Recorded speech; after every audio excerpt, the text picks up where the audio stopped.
This was the end of that log I just drug out, and you can see here how it kind of, because the tree was still half in the air and going down in an angle, and I was trying to cut out the middle, so everything in the world is doing its best to pinch your blade. I tried to get this, and because of the situation, I really couldn't tell how far I was.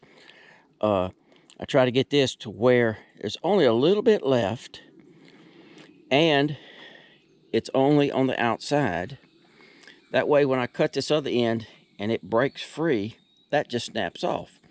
I mean, that's what it's going to look like a lot of times, no matter what. But and there's nothing really bad about that. But you can see how some of the fibers are missing up in there. And if you spun this around, and I'm sure you've seen this before, it actually pulled a bunch of fibers clean from back here. I mean, it yanked them through.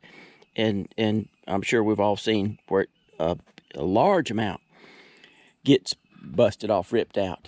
And where that hurts you is if you cut your, say, log, if you needed 12-foot boards and you cut your log, 12 and a half or 12 and a few inches. Oh, don't let that thing hit like I just did. And it yanks those fibers out in the center. Well, you got a bunch of boards now that are messed up. The other day, when I was talking about when you roll a log, you're actually doing two jobs. If you think about this log as being slap up here against this the backrest. When you go to, and that's how, when people load them, me included, when you go to load those things, make sure that's flipped back. Me included, you'll see it. On a normal log, it's not that big an issue. But you start, this here was 18 by 18. Square cant. You start flipping an 18 by 18, it gets a little bit more difficult, especially 14 foot long. But just imagine this is slap up against there. What you're trying to do is the corner that's right there, you're trying to move that over here. So that's one job. You're trying to move that entire corner and all the weight and mass to there. And how are you doing that? Most of us on normal sized logs.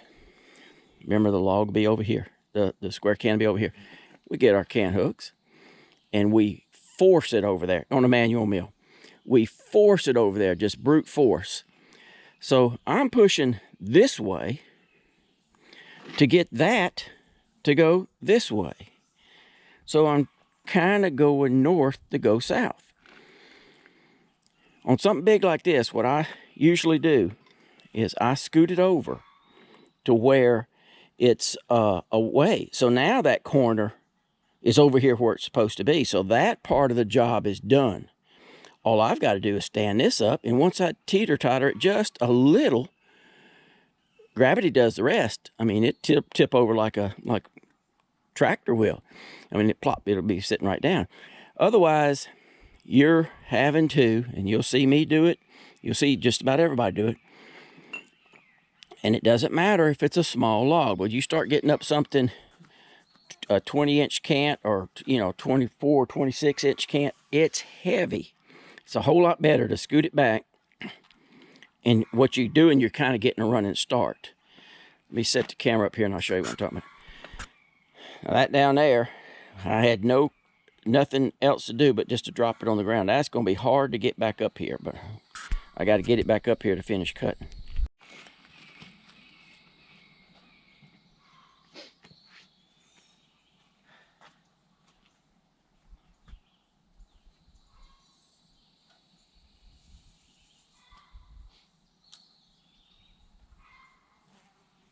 Okay, so now because I'm off of that, when I go to roll it,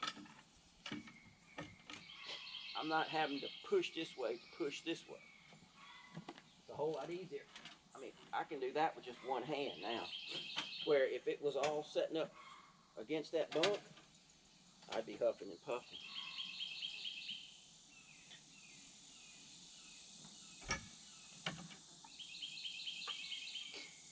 that's what I'm talking about. Slide it back over. And now that corner is over here, and it didn't cost me anything as far as work. Work's going to be getting that thing there up off the ground.